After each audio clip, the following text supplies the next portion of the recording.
ورحمة الله وبركاته.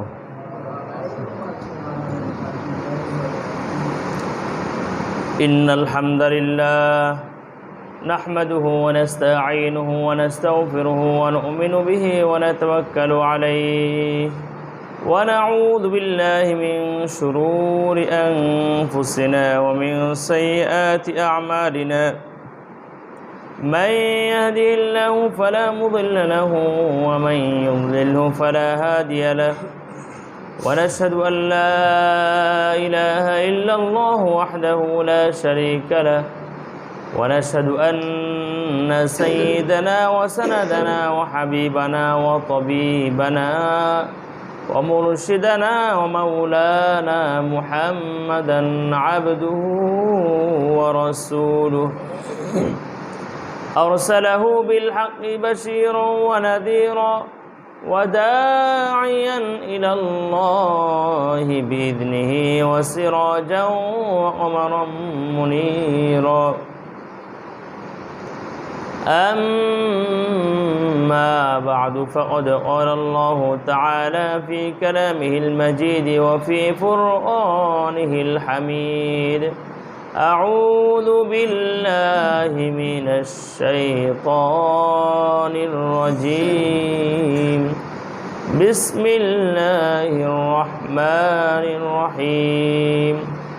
وما أرسلناك إلا رحمة للعالمين.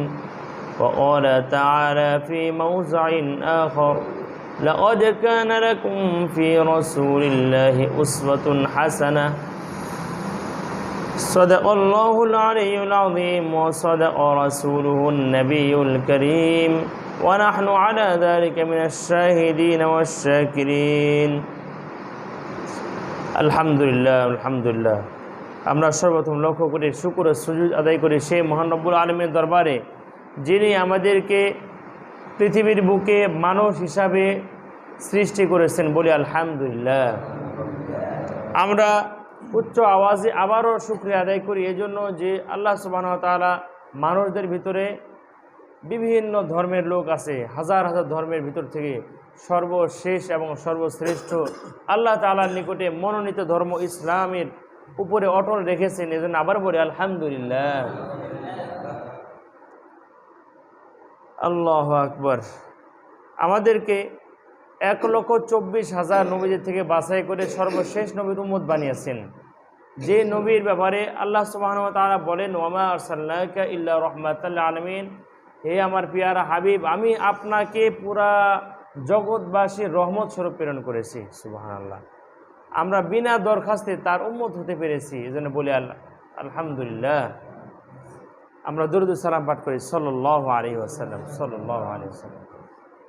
সম্মানিত হাজিরিন, আমাদের ধারাবাহিক আলোচনা চলতেছিল নামাজ ওযু সংক্রান্ত। ওই আলোচনা ঠিক থাকবে ইনশাআল্লাহ তাআলা। তবে আজকে 11 রবিউল আউয়াল। রবিউল আউয়াল মাসের আজকে কয় তারিখ?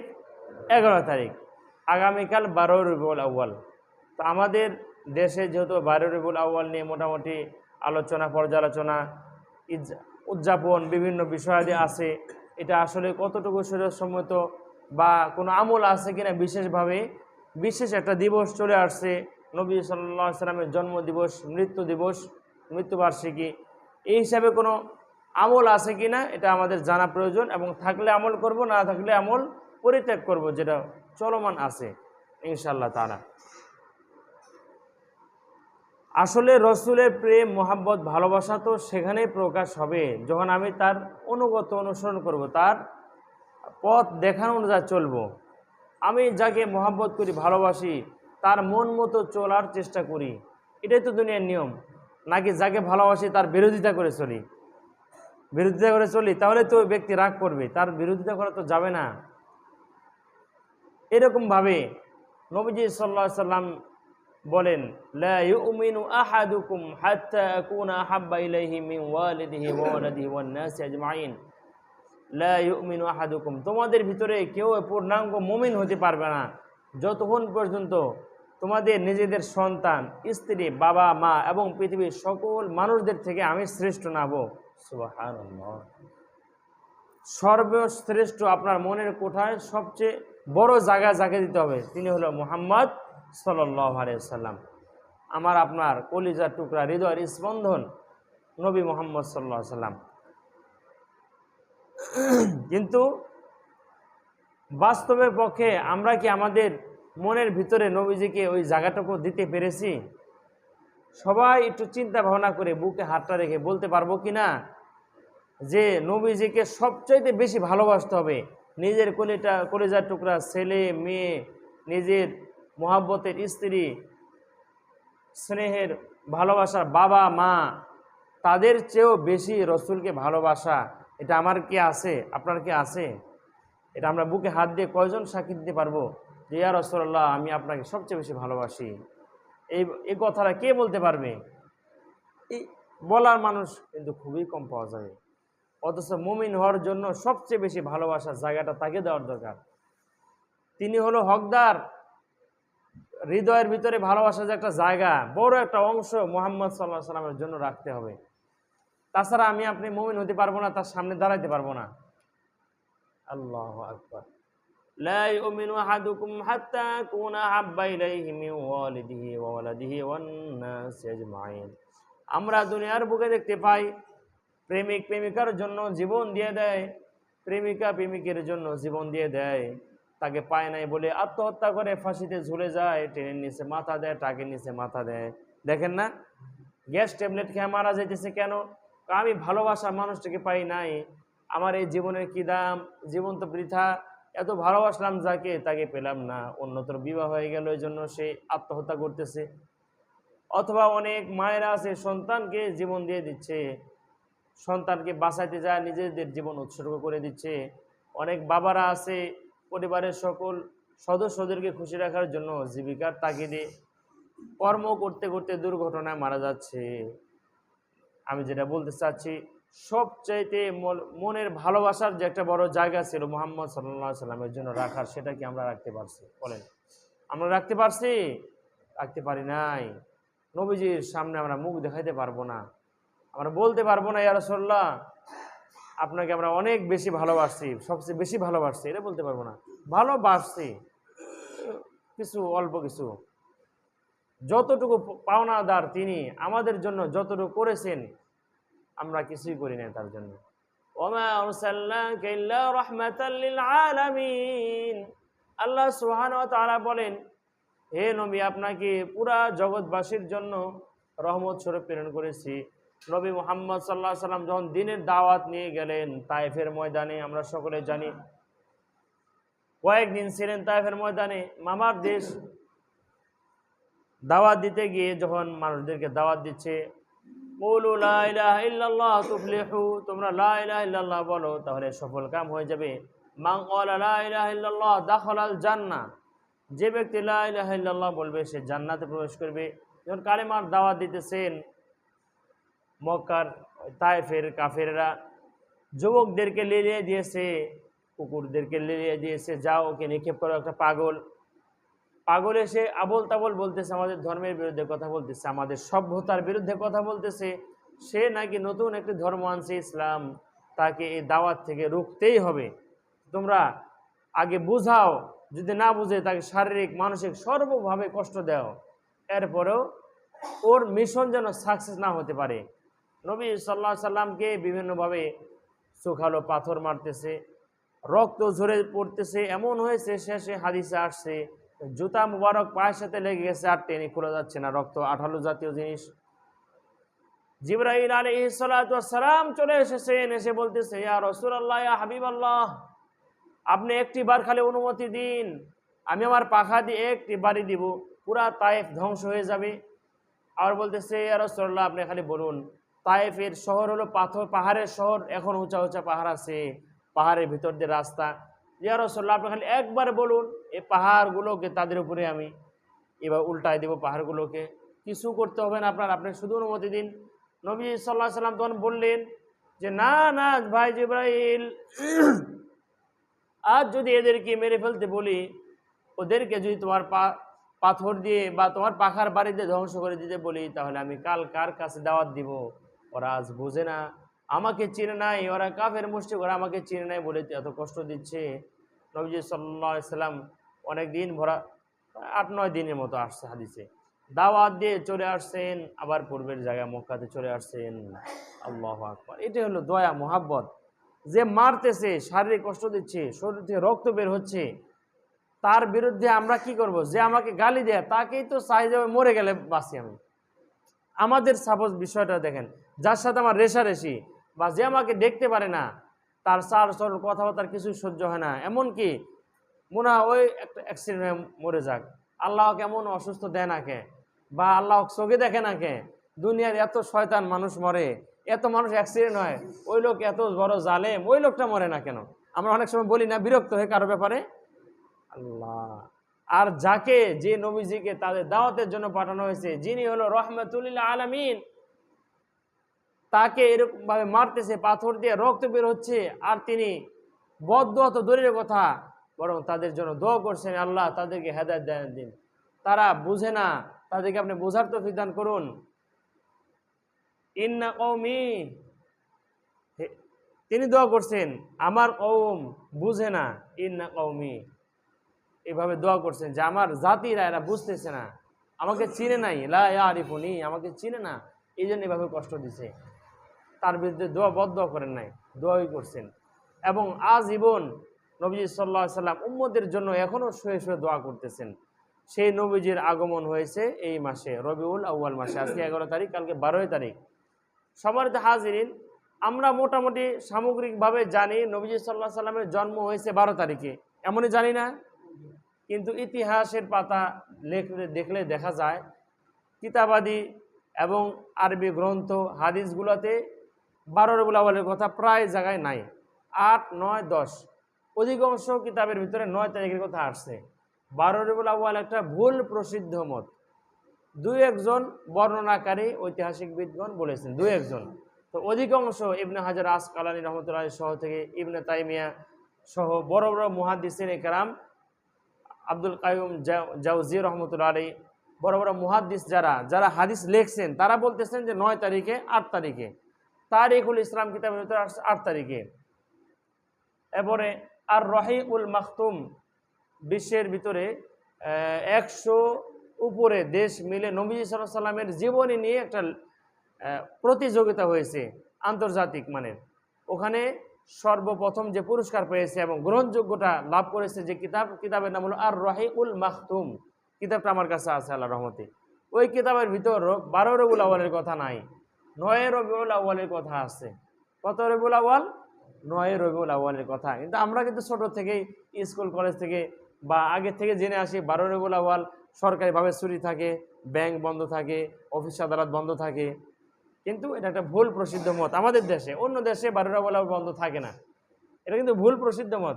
আপনি এই মুহূর্তে বাড়িতে গিয়ে গুগলে সার্চ করেন অনলাইনে, নবীজি সাল্লাল্লাহু আলাইহি সাল্লামের জন্ম কত তারিখে, দেখবেন অনেকগুলা মতামত আসবে।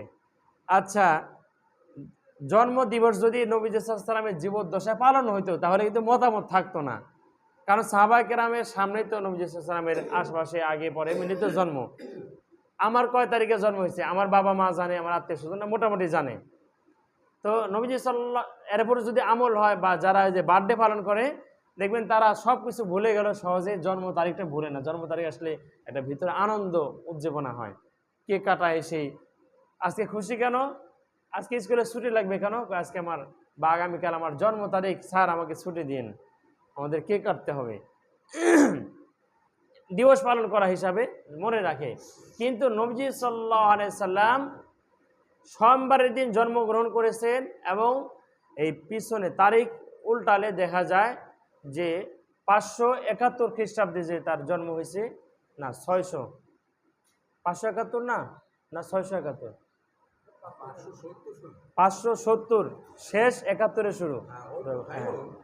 হ্যাঁ, এমন সময় তো ক্যালেন্ডারে এভাবে দেখা যায় যে সোমবার 12 রবিউল আউয়াল হয় না। নবীজি সাল্লাল্লাহু আলাইহি সাল্লাম প্রতি সোমবার রোজা রাখতেন। জিজ্ঞাসা করো, ইয়া রাসূলুল্লাহ, হাবিবাল্লাহ, আপনি প্রতি সোমবার রোজা রাখেন কেন? তিনি বলেন, ইয়া ফিহি ইয়াউমা উলিদতু, এই দিন আমার জন্ম হয়েছে, এই দিন আমাকে নবুয়তি দেওয়া হয়েছে, এই জন্য আমি সোমবার রোজা রাখি। তো তারিখ গণনা করলে দেখা যায় সোমবারের দিন ওই 9 তারিখ হয়, 12 রবিউল আউয়াল হয় না, 9 তারিখ হয়। এই জন্য এই 12 রবিউল আউয়াল যে প্রসিদ্ধ একটা মত, তা মোটামুটি একটা ভুল মত। আপনারা নিজেরাও আমার কথা বিশ্বাস হলে গুগলে ইউটিউবে সার্চ দিয়ে দেখেন, আছে। এখন তো কথা যাচাই করা সহজ। অথবা আলেম ওলামা আরও যারা আছেন আশেপাশে তাদেরকে জিজ্ঞাসা করবেন যে আজকে ইমাম সাহেব এটা বলছেন যে 12 রবিউল আউয়ালের চেয়ে 9 রবিউল আউয়ালের মতামত বেশি, অল্প দু একজনের মত 12 রবিউল আউয়াল। আচ্ছা, এই দিবসে কোনো আমল আছে কিনা দেখেন। নবীজি সাল্লাল্লাহু আলাইহি সাল্লাম তার জীবদ্দশায় সোমবারে, প্রতি সোমবারে রোজা রেখেছেন। কেন? হাদিস থেকে যেটা জানতে পারলাম, ফিহি আমা উলিদতু, এই দিন আমাকে জন্ম গ্রহণ করেছে, আমি এই জন্য রোজা রাখছি। নিজের জন্মদিবস রোজা রেখে পালন করছেন, এবং প্রতি বছরে না, প্রতি সপ্তাহে। সুবহানাল্লাহ, কি বলেন? আমার জন্ম জুমার দিন ফজরের সময়, আমার মায়ের কাছ থেকে শুনছি। আমি তো, আমার মনে হয় না কোনোদিন জন্ম বলে রোজা রাখছি, আমি কোনোদিন রাখি নাই, আসলে রাখি নাই। এমনি অন্য অন্য নফল রোজা টোজা রাখা। নবী সাল্লাল্লাহু আলাইহি সাল্লাম নিজের জন্ম সোমবারে হয়েছে দেখে সারা বছর সোমবারে রোজা রাখছেন। আল্লাহু আকবার। তার হলো না খেয়ে রোজা রেখে আমল। আর আমাদের দাবিদার আশেকের রসুলরা সিন্নি পোলাও কোরমা খায়া হলে রোজা রাখে, মানে ঈদ উদযাপন পালন করে। নবীজি সাল্লাল্লাহু আলাইহি সাল্লামের জন্মদিন পালন করতেছে সিন্নি খায়া, জিলাপি আর বিভিন্ন অনুষ্ঠান করে। বিরোধিতা হলো না? বলেন, যেখানে নবীজি নিজে রোজা রাখছেন। আল্লাহু আকবার। নবীজি সাল্লাল্লাহু আলাইহি সাল্লাম তার জীবদ্দশায় কিন্তু কোনোদিন জন্মদিবস পালন করেন না, শুধু রোজাটা রাখছেন, এটাই। পরবর্তী খলিফা ওমর হযরত আবু বকর সিদ্দিক রাদিয়াল্লাহু আনহু 2.5 বছর হযরত আবু বকর সিদ্দিক রাদিয়াল্লাহু আনহু রাজত্ব কাটছিল। কয় বছর বলেন? 2.5 বছর। মোটামুটি অনেক দেশ ইসলামের হুকুমতে চলে আসছে। তিনি চাইলেই যে নবীজি সাল্লাল্লাহু আলাইহি সাল্লামের রাষ্ট্রীয়ভাবে তার জন্মদিবস পালন করা, যে এই দিনে নবীজি আসছেন, তাহলে এই দিনকে আমরা বড় একটা সাইয়্যিদুল আয়াদ, যেটা বিশ্ব আশিক রসুল দাবিদাররা, নামাজ কালাম নাই, মুখে দাড়ি নাই, জুব্বা নাই, টুপি নাই, নামাজ কালাম কিছু নাই, ওগুলা ধারেই ধারে না। ওরা বিশ্ব আশিক রসুল 12 রবিউল আউয়াল সাইয়্যিদুল আয়াদ, মানে সমস্ত ঈদের সেরা ঈদ তারা পালন করে, এটা দাবি করে। হযরত আবু বকর রাদিয়াল্লাহু আনহু তার 2.5 বছর জীবনে কোনোদিন এটা অনুভব করলেন না যে নবীজির জন্মদিনে আমরা বড় একটা ঈদ উদযাপন করি, কোনোদিন করেন নাই। এরপরে আসলে হযরত উমরে ফারুক রাদিয়াল্লাহু আনহু 10 বছর শাসন করেছেন। কয় বছর? 10 বছর। প্রায় অর্ধেক পৃথিবী তার রাজত্বে চলে আসছিল। যেই দেশেই যুদ্ধ করতেছে আলহামদুলিল্লাহ ইসলামের ছায়াতলে, যেই দেশেই দাওয়াত দেয় হয় ইসলাম গ্রহণ করে, অথবা ইসলামের বিরুদ্ধে যুদ্ধ করলে বাস ইসলাম বিজয়ী। প্রায় অর্ধ পৃথিবী, অর্ধ জাহানের খলিফা হযরত উমর রাদিয়াল্লাহু আনহু, আমরা শুনি না এই কথা? ওই সময় তার সবচেয়ে পাওয়ারফুল নেতা তিনি ছিলেন। তিনি কিন্তু 10 বছর কোনোদিন অনুভব করলেন না। আচ্ছা, তাদের ভিতরে রসুলের মহব্বত আমাদের চেয়ে কেউ বেশি? বলেন, সাহাবায়ে কেরামের মহব্বত, আমাদের অন্তরে যে মহব্বত, আমাদের অন্তরে মহব্বত যদি এক দাড়িপাল্লার এক সাইডে রাখা হয়, দাড়িপাল্লার এক সাইডে সাহাবায়ে কেরামের মহব্বত এক সাইডে রাখা হয়, আমাদেরটা খুঁজে পাওয়া যাবে না, দূরবীক্ষণ দিয়ে দেখা লাগবে, দূরবীক্ষণ যন্ত্র দিয়ে কি দেখা লাগবে, খুঁজে পাওয়া যাবে না। আসলে তো তাই, জীবন দিয়ে দিয়েছেন নবীজি সাল্লাল্লাহু আলাইহি সাল্লামের জন্য। উহুদের যুদ্ধে নবীজি সাল্লাল্লাহু আলাইহি সাল্লাম যখন গর্তের ভিতরে আত্মগোপন করেছিলেন, গর্তের ভিতরে লুকাইলেন, সমস্ত কাফেররা চতুর সাইড থেকে ঘিরে ফেলেছে, তীর বর্ষা নিক্ষেপ করতেছে, তরবার দিয়ে আঘাত করতেছে। নবী সাল্লাল্লাহু আলাইহি সাল্লামের দাঁতের ভিতরে কোড়া ঢুকে গেছে। তখন বললেন, কে কে আমাকে চতুর সাইডে বেষ্টনী দিবে, তাদের জন্য জান্নাত। এই ঘোষণা দেওয়ার পরে সাহাবায়ে কেরাম বিভিন্ন জন যে যেখানে শুনছেন বা চলে আসছেন, কিছু কিছু সাহাবায়ে কেরাম এভাবে চতুর সাইডে পিঠ পেতে দিয়েছেন। এক সাহাবীর শাহাদাত বরণ করেছে। যুদ্ধ শেষ হওয়ার পরে তার পিঠের ভিতর বল্লমের আঘাত 110টি, তীর মাথার ভিতরে লাগছে, তরবারি লাগছে। শুধু বল্লমের আঘাত যার পিঠে 110টি লেগেছে। অনেক সাহাবায়ে কেরাম ওই জায়গার সাথে সাথে শাহাদাত বরণ করেছেন, নিজের জীবন দিয়ে দিয়েছে যে যত মায়ের আছে আমার পিঠে, আমার শরীরে পড়ুক, যত তরবারির আঘাত আছে আমার শরীরে পড়ুক, আমার কলিজা টুকরা হৃদয়ের স্পন্দন মুহাম্মদ সাল্লাল্লাহু আলাইহি ওয়াসাল্লামের গায়ে যেন এক টুকরো ফুলের টোকা না লাগে। নিজেদের জীবন দেখতে দেখতে দিয়ে দিয়েছেন। সুবহানাল্লাহ, এমন মুহাব্বত। আরে মুহাব্বত কেমন! থুতু মাটিতে ফেললে সাহাবায়ে কেরামের থুতু গায়ে মাখার জন্য, চেহারা মাখার জন্য পাগল হয়ে যেতেন, ওটা কে কার আগে নিয়ে নেবে। সুবহানাল্লাহ, এমন মুহাব্বত। মানে দেখেন, এটা বিষয়টা বোঝা সহজ। আমরা নিজেদের বাচ্চাদের পেশাব গায়ে লাগলে কিন্তু ঘৃণা করি না, পেশাব পায়খানা, কিন্তু অন্যদের পেশাব আছে ওই দিক দিয়ে হাঁটেও না, ঠিক না? এটা কেন সম্ভব? এটা হলো ভিতরে মহাব্বতের কারণে। আমার ছেলে পেশাব করলে রাত্রে পাল্টা দিয়ে জামা কাপড় প্রায় নষ্ট হয়, একটু বিরক্ত বোধ হয় না। আর অন্য আত্মীয়র যদি পেশাব করে, শুনছি যে ওখানে পেশাব আছে, ওর পাশ দিয়েও যায় না, কারণ যদি না পাক লেগে যায়, জামা কাপড় পাল্টাতে হবে, একটা বিরক্ত বোধ আসে। এটা শুধু মহাব্বতের কারণে। এই মহাব্বতটা আল্লাহ তাআলা দিয়েছেন, ঘৃণা আসে না। ওই নবীজি সাল্লাল্লাহু আলাইহি ওয়াসাল্লামের কফ থুতু মাটিতে ফেলার সাথে সাথে ফেলবেন তো অনেক সাহাবা কেরাম খেয়াল করে যে কোন দিকে ফেলে, দেখে ওটা গায়ের সাথে মাখতে হবে। এটা হলো মহাব্বত, এটা কি ভালোবাসা? এটাই হলো ভালোবাসা। আমরা কি পারবো আমাদের এই ভালোবাসা দিয়ে? এমনও তো হয়েছে, একবার নবী সাল্লাল্লাহু আলাইহি ওয়াসাল্লাম রাত্রে অনেক ঝড় বৃষ্টি হচ্ছে, বাইরে পেশাব করতে যেতে পারেন নাই, তো মাটির একটা পাত্রের ভিতরে পেশাব করে খাটের নিচে রাখছেন। সকালে এক সাহাবীকে বলছেন এটা নিয়ে দূরে ফেলে দিয়েছো। জি, দূরে নিয়ে গিয়ে পান করে ফেলছে। আল্লাহু আকবার। দূরে নিয়ে গিয়ে আড়ালে গিয়ে পেশাব পান করে ফেলছেন। ধুয়ে নিয়ে এসে দিতেছি ইয়া রাসূলুল্লাহ, যে আপনার বর্তন পাত্র। বলছে কি করছো? হুজুর খেয়ে ফেলছি। আরে কি কয়, আমি তো বলছি ফেলে দিতে, তুমি কেন কেন পান করছো? আর কিছু বলেন নাই। ওই সাহাবী বুড়াকালে মৃত্যুর আগে বলছেন যে আমি যেদিন নবী সাল্লাল্লাহু আলাইহি ওয়াসাল্লাম পেশাব পান করেছি মহব্বতে, সেদিন থেকে আমার পেটে কোনোদিন সমস্যা হয় নাই। সুবহানাল্লাহ। ওটা কিন্তু নাপাক, কিন্তু ভালোবাসার সর্বোচ্চ সীমা যাকে বলে, সর্বোচ্চ সীমা যেটা আমরা কোনোদিন কলমে লেখে মুখে বলে শেষ করতে পারবো না, ভালোবাসা হলো এই পরিমাণ। এটা হলো রসুলের ভালোবাসা। সাহাবায়ে কেরামের ভালোবাসা এমনই ছিল। হযরত ওয়াইসুল করুনী রহমাতুল্লাহ আলাইহি ঘটনা শুনি নাই? তিনি তার দাঁতগুলো ভেঙে ফেলেছেন। আল্লাহু আকবার। উনি কিন্তু নবীজি সাল্লাল্লাহু আলাইহি সাল্লামকে সরাসরি দেখেন নাই, কিন্তু তার জীবদ্দশায় ইসলাম গ্রহণ করেছেন। চিঠিপত্রের মাধ্যমে, বিভিন্ন পত্রের মাধ্যমে বলছেন ইয়া রাসূলুল্লাহ, আমি আপনার কাছে আসতে চাই, আমি আপনাকে দেখার জন্য পাগল হয়ে গেছি। নবীজি সাল্লাল্লাহু আলাইহি সাল্লাম বলছেন যে না, তুমি তোমার মায়ের দেখাশোনা করো, তুমি তোর মায়ের দেখাশোনা করো। নবীজি সাল্লাল্লাহু আলাইহি সাল্লাম শেষ বয়সে এসে বলছেন যে আমার ওয়াফাতের পরে ওয়াইসুল করুনী নামে ইয়ামান থেকে একজন ব্যক্তি আসবে, হে সাহাবীরা তোমরা যারা যারা তার সাথে সাক্ষাৎ করবা, সাক্ষাৎ হবে, সবাই তার কাছ থেকে দোয়া নিও। সুবহানাল্লাহ, সুবহানাল্লাহ। সাহাবীদেরকে বলতেছেন ওয়াইসুল করুনী দোয়া নিও।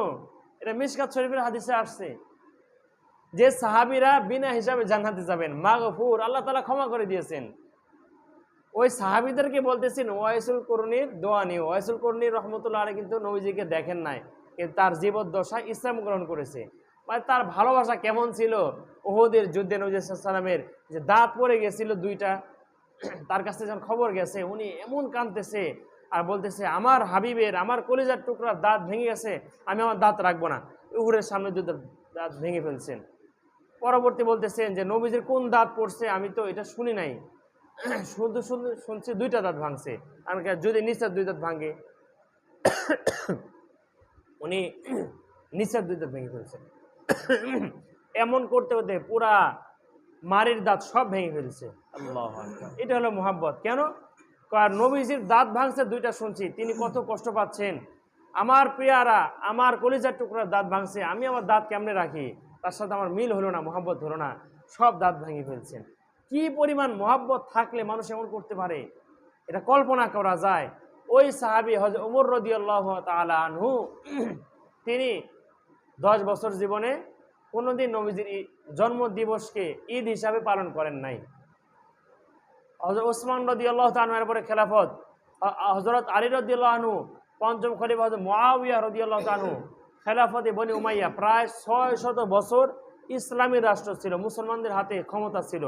তুরস্ক সহ আশপাশের সব দেশগুলোতে খেলাফতে আব্বাসিয়া আছে, আব্বাসি যারা খেলাফত পালন করেছে, এগুলা রাষ্ট্র পরিচালনা করেছে, সবাই ইসলামী রাষ্ট্র। 600 বছরের ভিতরে কেউ এটা পালন করে নাই। ঈদ, নবীজি সাল্লাল্লাহু আলাইহি ওয়াসাল্লামের জন্মদিবসকে ঈদ হিসাবে পালন করেন নাই। এটাকে মিছিল র্যালি বের করে বিভিন্ন আতশবাজি করা, পটকা ফুটানো, বিভিন্ন অনুষ্ঠানে যেগুলো আমরা করে থাকি, কেউ করেন নাই, অনুভব করেন নাই। পরবর্তী এসে অতি জজবার কিছু মানুষ, নামাজ নাই, কালাম নাই, আপনার ঢাকা, এরপর সিরাজগঞ্জ, যমুনা দেখবেন, আমাদের নাটোরও শহর পর্যায়ে কিছু কিছু ওই আটরশি, দেওয়ানবাগি, মাইজভান্ডারি নামধারী আশেকে রসুল, নামধারী, ওদের নাম আশেকে রসুল, কিন্তু আশেকে রসুলের এসকো কিছুই পাওয়া যায় না। নবী সাল্লাল্লাহু দাঁত ভাঙছে, তুমি রসুলকে ভালোবাসো, তার দুইটা দাঁত ভাঙি দেখাও, পারবে না। নবী সাল্লাল্লাহু জীবনে দাড়িতে খুর লাগায় নাই, তুমি তো বড় আশেকে রসুল। আরে আটরশি পীর সাহেবের কিন্তু দাড়ি নাই, আপনারা দেখছেন কি না? ভিডিওতে দেখছে, একবারে সফাং সফা, সেই শরীর স্বাস্থ্য, ফর্সা সুন্দর, সুঠাম দেহের অধিকারী, হ্যান্ডসাম দেখা যাচ্ছে, কিন্তু সে বলে বিশ্ব আশেক রসুল। রসুল যেখানে তার দাড়িতে জীবনে খুর লাগায় নাই, সে জীবনে দাড়ি বড় হইতে দেয় না, এটা হলো আশেক রসুল। রসুলের মহব্বত তার ভিতরে, বুঝছেন? এই মহব্বতে বিশাল, এখন তো আজকে থেকে মনে হয় ওদের গরু ছাগল হাঁস মুরগি আয়োজন করা শুরু হয়ে গেছে। ওরা হলো ঈদ পালন করবে, সাইদুল আয়াদ, ঈদের সর্দার, সবচেয়ে বড় সর্দার। অথচ নবী কি করছেন? রোজা রেখে তার জন্মদিবস পালন করছেন, কিন্তু উম্মতদেরকে বলেন না যে তোমরাও এটা করো। আমার জন্মদিবস আমি পালন করতেছি, এটা আমার ব্যক্তিগত ব্যাপার, এর একান্তই ব্যক্তিগত। তার উম্মতদেরকে কোনোদিন বলেনও নাই, ইঙ্গিতও দেন নাই যে উচিত মনে করতেছি আমার জন্মদিবস হিসাবে রোজা পালন করা, এই কথা কোনোদিন বলেনও নাই। এজন্য কোনো সাহাবায়ে কেরাম নবীজির জন্মদিনে রোজাও রাখেন নাই, কোনো আমলও করেন নাই। আনন্দের বিষয় ঠিক আছে, যেটা আজকে হলো 11 তারিখ, গতকাল বৃহস্পতিবার 10 তারিখ, বুধবার 9 তারিখ, জন্মদিবস হিসাব করলে বুধবার 9 তারিখে চলে গেছে। 12 রবিউল আউয়াল কিন্তু মৃত্যু দিবস, এটা 100% শিওর। 12 রবিউল আউয়াল কি মৃত্যু দিবস, এটা 100% শিওর। আচ্ছা, আপনার বাবা, ধরুন যে 12 রবিউল আউয়াল জন্ম দিবসও মৃত্যু দিবসও, আনন্দ আবার শোক দিবস একসাথে। আপনার বাবা যেই দিন মারা গেছে সেই দিন যদি কেক কেটে আপনি আনন্দ করেন, আনন্দ করতে পারবেন কি না এই কথা বলেন? যে যেদিন আপনার বাবা বা আপনার ছেলে মারা গেছে, আপনার মেয়ে মারা গেছে, ওই দিন আপনি আনন্দ করে আমার ছেলে তো এই দিনে হয়েছিল সকালে, ওই দিন বিকালে মারা গেছে, তাহলে কেক কেটে একটু আনন্দ করি, আমার ছেলে তো এই দিন জন্মগ্রহণ করছে, কিন্তু ওই দিন বিকালে আবার মারাও গেছে। কেউ পারবে, কোনো বাবা পারবে তার সন্তানের মৃত্যু দিবসে আনন্দ করা? আসবে, দুঃখ আসবে, যা আমার ছেলেটা, আমার মেয়েটা, আমার মাটা এই দিন মারা গেছিল, এই তারিখে বা এই বারে মারা গেছিল, ভিতরে একটা কষ্ট থাকবেই, শোকটা প্রকাশ করবেই বা দোয়ার আয়োজন করবেই, করেই তো সাধারণত। যেই দিন নিশ্চিত সমস্ত ঐতিহাসিক বিদগণ, সমস্ত সাহাবায়ে কেরাম একমত, 12 রবিউল আউয়ালে তার ওফাত হয়েছে, সোমবারের দিনে ওফাত হয়েছে, 12 রবিউল আউয়াল মৃত্যু হয়েছে নিশ্চিত। তো 12 রবিউল আউয়াল জন্ম, এটা নিশ্চিত না, এটা 9 তারিখ হওয়ার সম্ভাবনা বেশি, অন্য বেশি ঐতিহাসিক বিদগণ এটা বলেছেন। তাহলে যেই দিনে নবী সাল্লাল্লাহু আলাইহি ওয়াসাল্লাম মৃত্যু হইল, ওই দিনে আমি আনন্দ করে রসুলের সাথে গাদ্দারি করা হলো না, আমি আনন্দ কেমনে করতে পারি? আরে যে রসুলের উসিলা আমরা দুনিয়াতে আসতে পারছি, যে রসুলের উসিলা আমি ইসলাম ধর্ম পেয়েছি, যে রসুলের উসিলা আমরা জান্নাতে যাব, যে রসুলের হাত থেকে আমি সুপারিশ নিয়ে হাউজে কাউসারে পানি পান করে জান্নাতে যেতে পারবো, যে রসুলের সুপারিশ ছাড়া আমি এক কদম সামনে আগাইতে পারবো না, যাকে না ভালোবাসলে আমি আল্লাহ তাআলার কাছে কোনো জবাব দিতে পারবো না, সেই রসুলের, সে আমাদের কলিজার মৃত্যুর দিন আমি আনন্দ করতে পারি? এটা কোনো বিবেকবান মানুষ করতে পারবে বলেন? যার ভিতরে রসুলের ন্যূনতম মহব্বত ভালোবাসা আছে, ফুল নাই কিছু হলেও আছে, সেও রসুলের মৃত্যু দিন আনন্দ করতে পারবে না, কিছু হলেও খারাপ লাগবে। আগামীকাল 12 রবিউল আউয়াল শনিবার, নবী সাল্লাল্লাহু আলাইহি ওয়াসাল্লামের মৃত্যুবার্ষিকী, আমরা এই জন্য কিছু আমল করতে পারি, দোয়া করতে পারি, ইয়া রাসূলুল্লাহ আমরা আপনাকে পাই নাই, আপনি তো এই 12 রবিউল আউয়াল দিনে চলে গেছেন, আমাদেরকে একটু সুপারিশ করেন দয়া করে, দোয়া করতে পারি আমরা এইভাবে। তার তো নাজাতের জন্য দোয়া করার দরকার নাই, তিনি তো নাজাত প্রাপ্তই, তার দোয়া করতে পারি যে আপনার সুপারিশটা আমাদেরকে একটু ভিক্ষা দিন, আপনার হাত দিয়ে যেন আমরা হাউজে কাউসারে পানি পান করে জান্নাত যেতে পারি, আমরা নগণ্য দূরের উম্মত, তোমার দেশেও যেতে পারি নাই কোনো দিন, তোমাকে পাইও নাই কোনো দিন, ইয়া রাসূলুল্লাহ স্বপ্ন যুগে একবার সাক্ষাতের ব্যবস্থা করে দিবে রাসূলুল্লাহ, আমাদের আমলের দিকে ইয়া করে আমাদের মোহাব্বত কমতির দিকে দেখো না, এভাবে আমরা দোয়া করতে পারি, আবেগ প্রকাশ করতে পারি ইনশাল্লাহ। ঠিক আছে না? আমরা আগামীকাল 12 রবিউল আউয়াল নবী সাল্লাল্লাহু আলাইহি ওয়াসাল্লামের ওফাত দিবস হিসাবে নিজেরা কিছু কিছু আমল করবো ইনশাআল্লাহ তাআলা। নফল রোজা হাদিসে নাই, যদি কেউ মনে চায় রাখতে পারেন, হাদিসে নাই, জরুরি মনে করলে বেদাত হবে, কারো যদি মনে চায় রাখতে পারেন, না রাখলেও সমস্যা নাই। যে কথাগুলো বললাম, আল্লাহ তাআলা আমাকে আপনাদের সকলকে আমল করতে তৌফিক দান করুন বলে আমিন। সহি জানার, সহিটা বোঝার তৌফিক দান করে বলে আমিন। জুমার আগে সুন্নত যারা পড়ি নাই। আসসালামু আলাইকুম রহমতুল্লাহ।